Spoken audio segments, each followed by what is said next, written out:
आज हम एक ऐसे चमत्कारी और दुर्लभ खगोलीय और आध्यात्मिक संयोग पर चर्चा करने वाले हैं जो सच में दशकों में बस एक ही बार देखने को मिलता है।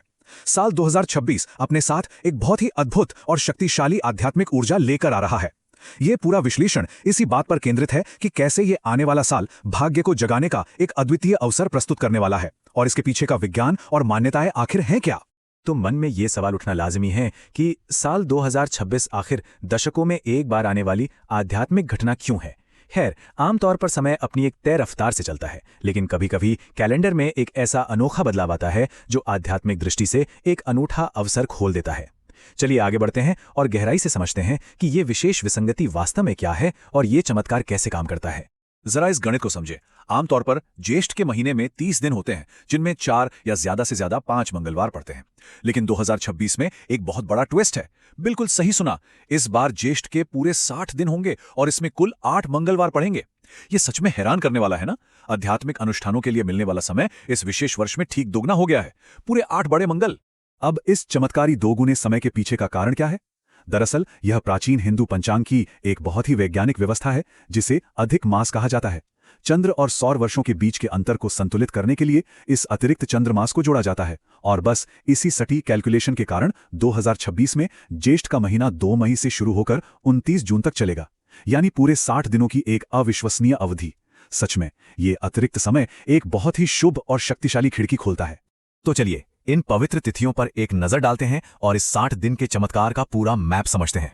यह अद्भुत सिलसिला 5 मई को पहले बड़े मंगल से शुरू होगा और फिर बिना रुके हर हफ्ते 23 जून को 8वें बड़े मंगल तक चलेगा। बीच में 12 मई, 19 मई, 26 मई और जून में 2, 9 और 16 तारीखें भी शामिल हैं। ये लगातार 8 मंगलवार दान, पुण्य और विशेष पूजा अर्चना के लिए सबसे महत्वपूर्ण अवसर माने जा रहे हैं। इन तिथियों को कहीं डायरी में नोट करके रख लेना सच में बहुत फायदेमंद रहेगा। अब आगे बढ़ते हैं और इसके आध्यात्मिक महत्व को देखते हैं। आखिर ज्येष्ठ महीने की इतनी बड़ी शक्ति क्या है? मान्यता है कि ज्येष्ठ के इन विस्तारित 60 दिनों में पूजा करने से न केवल मानसिक तनाव दूर होता है, बल्कि आसपास की सारी नकारात्मक ऊर्जा भी साफ हो जाती है। सबसे बड़ी बात, अगर किसी पर शनि और मंगल जैसे भारी ग्रहीय दोषों का प्रभाव है तो उसे शांत करने के लिए भी यह समय रामबाण माना जाता है। संकट मोचन हनुमान को समर्पित ये पूरी अवधि जीवन की बड़ी बड़ी रुकावटों से राहत पाने का एक सुनहरा अवसर है। यहाँ एक बहुत ही गहरी बात कही गई है। यह केवल पूजा का दिन नहीं, बल्कि सेवा और दान का महापर्व है। अनुष्ठानों से कहीं अधिक इस दौरान निस्वार्थ भावना और दूसरों की सेवा का महत्व कई गुना बढ़ जाता है, क्योंकि सच तो यही है कि असली शक्ति और आशीर्वाद निस्वार्थ सेवा में ही निहित है। तो सवाल ये उठता है कि इन सेवा कार्यों को जमीन पर कैसे उतारा जाए। जगह जगह भंडारे आयोजित करना और भूखे लोगों को भोजन कराना इन 60 दिनों की अवधि में सबसे बड़ा पुण्य माना गया है। समाज के प्रति यह निस्वार्थ सेवा असीम आशीर्वाद लाती है और सही मायनों में बड़े मंगल के वास्तविक अर्थ को चरितार्थ करती है। सफलता के 5 कदम, जो कि पारंपरिक और सरल उपाय हैं, आइए उन्हें जल्दी से समझ लेते हैं। इस दौरान कुछ बेहद सटीक उपाय अपनाए जा सकते हैं। पहला, बड़ी से बड़ी बाधाओं को दूर करने के लिए हनुमान जी को चमेली के तेल और सिंदूर का चोला चढ़ाना। दूसरा, बड़े मंगल पर 7 या 11 बार हनुमान चालीसा का पाठ करना। तीसरा, महामंत्र का जाप। चौथा, बूंदी, गुड़ या लड्डू का मीठा भोग लगाना। और 5वां, सबसे खास उपाय, बंदरों को केले या चने खिलाकर उनकी सेवा करना। ये सभी हनुमान जी को प्रसन्न करने के पारंपरिक और बेहद शक्तिशाली तरीके हैं। अब जरा इस संख्या पर गौर करें, 108। इन सारे उपायों में 108 की संख्या का एक बहुत ही विशेष स्थान है।